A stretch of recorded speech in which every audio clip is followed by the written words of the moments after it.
کہ بتیرے پورب اور پچھم سے آ کر خدا کی بادشاہی میں شریک ہو جائیں گے، لیکن بادشاہی کے فرزند باہر پھینکے جائیں گے۔ یہ وہی باتیں ہیں، یہ خداوند یسوع مسیح کے منہ کی تعلیم تھی جس کی تفسیر یہاں پر پولس رسول ہمارے سامنے کر رہے ہیں۔ وہ مزید کہتے ہیں، پس تو کہے گا کہ ڈالیاں اس لیے توڑی گئیں کہ میں پیوند ہو جاؤں؟ اچھا، وہ تو بے ایمانی کے سبب سے توڑی گئیں اور تو ایمان کے سبب سے قائم ہے۔ پس مغرور نہ ہو بلکہ خوف کر، کیونکہ جب خدا نے اصلی ڈالیوں کو نہ چھوڑا تو تجھ کو بھی نہ چھوڑے گا۔ دوستو، یاد رہے کہ یہ باتیں کس تناظر میں ہو رہی ہیں۔ اس وقت ہر کلیسیا میں وہ مسیحی بھی شامل تھے جو اہل یہود میں سے آئے تھے، اور وہ مسیحی بھی شامل تھے جو کہ غیر قوموں سے آئے تھے۔ جہاں پر یہودی نژاد مسیحوں کی تعداد زیادہ ہوتی تھی تو یہودی ان کو ڈومینیٹ کرنے کی کوشش کرتے تھے اور ان سے ناجائز مطالبات کیے جاتے تھے، جیسا کہ گلتیا کی کلیسیا میں ہو رہا تھا۔ اور جہاں پر ان مسیحوں کی تعداد زیادہ ہوتی تھی جو غیر قوموں میں سے آئے ہوتے تھے، تو وہ یہودیوں کو ڈومینیٹ کرنے کی کوشش کرتے تھے اور اپنی برتری جتانے کی کوشش کرتے تھے۔ روم کی کلیسیا بھی ایک ایسی ہی کلیسیا تھی جہاں پر غیر قوموں میں سے آئے ہوئے مسیحیوں کی تعداد زیادہ تھی، اور وہ فخر کرتے تھے اس بات پر۔ تو پولس رسول یہ کہہ رہے ہیں کہ تم مغرور نہ ہو، کیونکہ اگر کوئی خدا کی بادشاہی میں سے، کوئی یہودی خدا کی بادشاہی میں سے نکالا گیا تو وہ اپنی بے ایمانی کی وجہ سے نکالا گیا، اور اگر تو وہاں قائم ہے تو اپنے ایمان کے وسیلہ سے قائم ہے۔ پس مغرور نہ ہو بلکہ خوف کر، کیونکہ جب خدا نے اصلی ڈالیوں کو نہ چھوڑا تو تجھ کو بھی نہ چھوڑے گا۔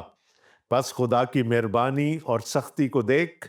سختی ان پر جو گر گئے ہیں اور خدا کی مہربانی تجھ پر، بشرطے کہ تو اس مہربانی پر قائم رہے، ورنہ تو بھی کاٹ ڈالا جائے گا۔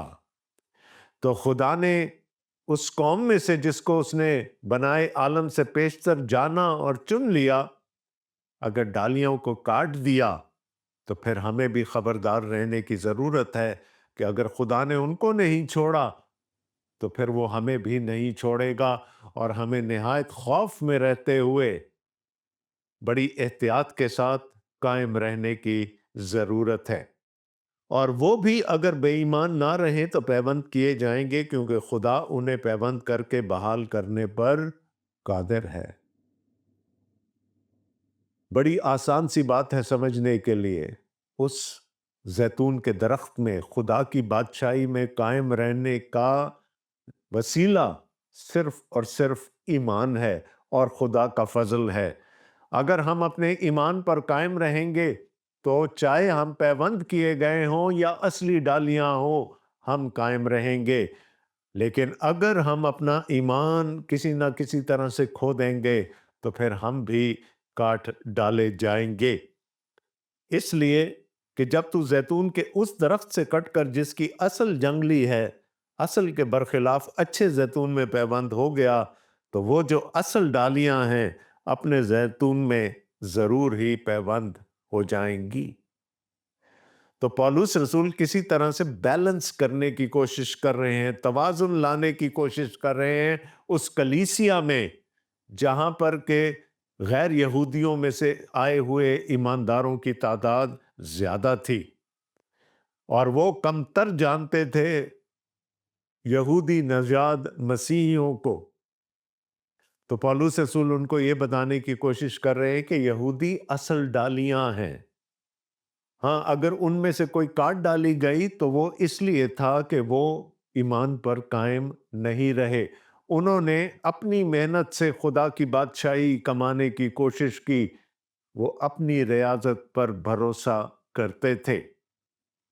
اور پولس رسول ان رومی نژاد مسیحیوں کو یہ بتانے کی کوشش کر رہے ہیں